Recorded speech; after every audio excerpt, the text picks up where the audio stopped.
Apóstol Pablo, toda la escritura es inspirada por Dios. Inspirada por Dios. Es decir, esta palabra significa expirada, como ese aliento que dio vida a Adán y Eva, como ese aliento que Jesús sopló para la llenura del Espíritu Santo de los apóstoles. Dios habla a los hombres y Pablo nos señala y lo dice: la escritura fue inspirada por Dios. No tan solo él, también el apóstol Pedro en su segunda carta, en su capítulo 1, versículo 21 nos dice: porque nunca la profecía nunca fue traída por voluntad humana, sino que los hombres santos de Dios hablaron siendo inspirados por el Espíritu Santo. Vea, los hombres en las Escrituras hablaron siendo inspirados por Dios. No fue una inspiración traída por voluntad humana. Esto es importante reconocer. Ellos fueron conmovidos, ellos fueron llevados a través del Espíritu Santo para plasmar las Escrituras. Los pensamientos estaban unidos a la palabra, al alma, al cuerpo. Es así como Dios inspiró a los hombres. Es así como Dios lo hizo. Puede que usted y yo nos hayamos en algún momento sido inspirados en algún momento de nuestras vidas. Yo no sé si alguna vez tú te has enamorado, pero cuando uno está enamorado, uno está inspirado. Todo es guiado, es impulsado, es encaminado por el amor, por el enamoramiento. En el caso de la inspiración celestial, en el caso de la inspiración divina, Dios inspirando a los autores, a los 40 autores de las Escrituras durante 1500 años, ninguno de ellos se puso de acuerdo, pero todos hablan del plan de redención de Dios, de los planes de Dios, y todos revelan a Cristo Jesús como nuestra salvación. Así que cuando usted y yo leemos la palabra de Dios, no ocurre una revelación, tampoco ocurre una inspiración. Cuando usted y yo leemos las Sagradas Escrituras, lo que sucede es que si hay una iluminación, Dios iluminando nuestro corazón, nuestro entendimiento, nuestros pensamientos, lo más oscuro de nuestro ser, Dios comienza a iluminarlo para que usted y yo podamos adaptarnos, encaminarnos a la voluntad de Dios. La iluminación quiere decir que desde que usted y yo tenemos ese libro divino, ese libro humano, escrito por hombres, expresando sus pensamientos, solo el Espíritu Santo puede abrir nuestro entendimiento y comenzar a entender su revelación, su inspiración a nuestro corazón. Comenzamos a tener la hermosa iluminación. Vean lo que dice el apóstol Pablo a los Corintios en su primera carta a los Corintios, en el capítulo 2, versículos 7, 8 y 9. Mas hablamos sabiduría de Dios en misterio, la sabiduría oculta, la cual Dios predestinó antes de los siglos para nuestra gloria, la que ninguno de los príncipes de este siglo conoció, porque si la hubieran conocido, nunca habrían crucificado al Señor de la gloria. Interesante, ¿verdad? Interesante. No habrían crucificado al Señor de la gloria. Antes bien, como está escrito, cosa que ojo no vio, ni oído oyó, ni han subido al corazón del hombre, son las que Dios ha preparado para los que le aman. Usted y yo adquirimos conocimiento espiritual, pero a través de la iluminación. La iluminación viene por la revelación, y la revelación es esa misma palabra de Dios. ¿Cómo fue escrita la palabra de Dios? A través de la inspiración. La inspiración, el Espíritu Santo hablando de Dios a los hombres, a esos autores tan hermosos. Vea cómo vemos la iluminación en este ejemplo. Mateo capítulo 16, versículo 16 y 17. Y vosotros, dijo Jesús, ¿quién decís que soy yo? Respondiendo Simón Pedro dijo, tú eres el Cristo, el Hijo del Dios viviente.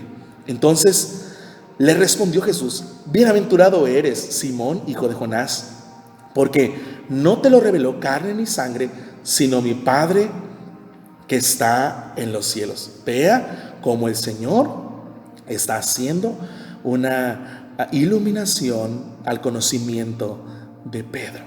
Él es el que revela la verdad a Simón Pedro.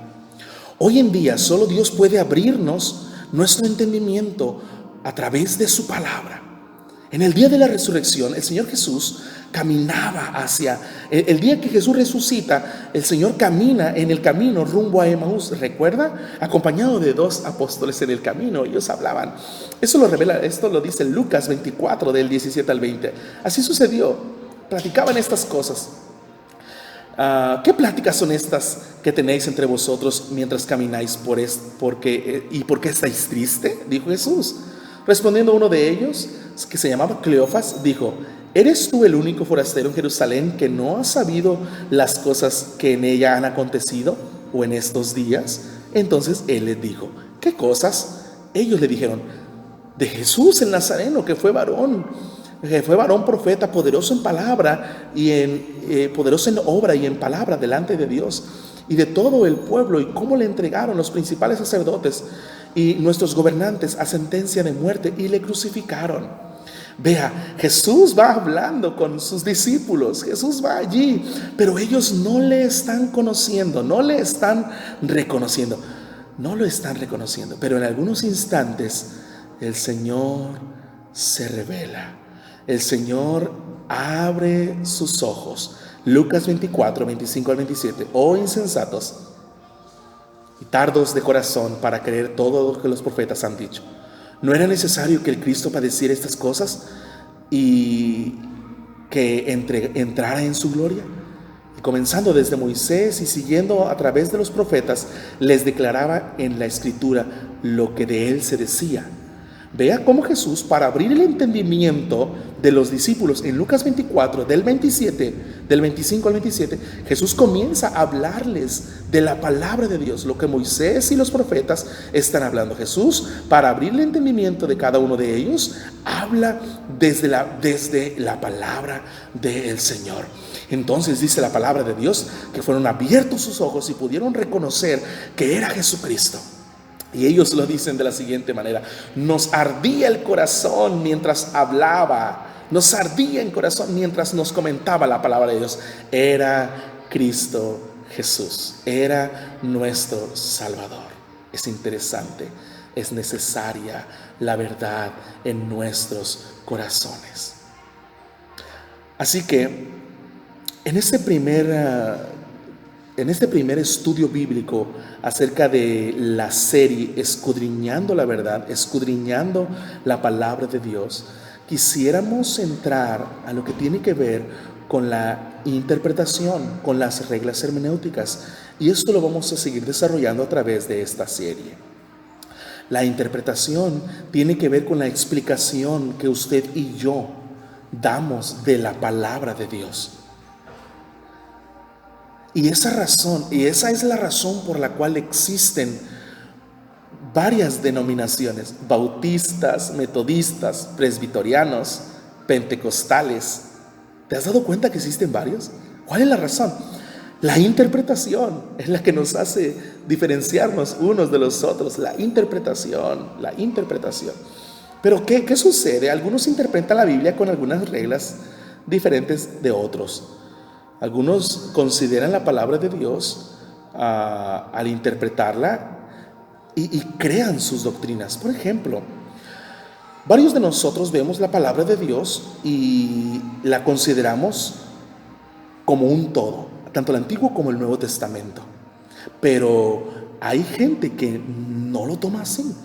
¿Sabías tú que hay gente que solo toma el Antiguo Testamento por ley o por regla?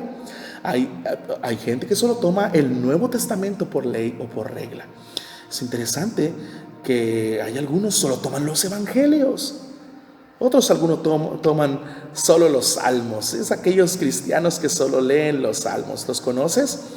Tienen una revelación, una inspiración a medias.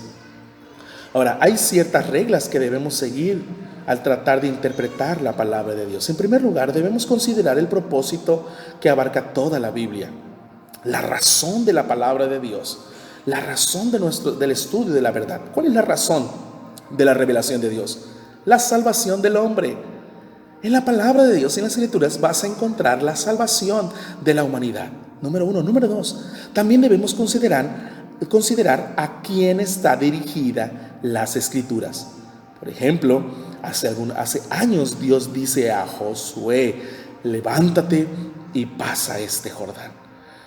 Levántate y pasa este Jordán. Claro que el Señor le está hablando a Josué, ¿verdad? Pero cuando tú y yo leemos esa hermosa porción,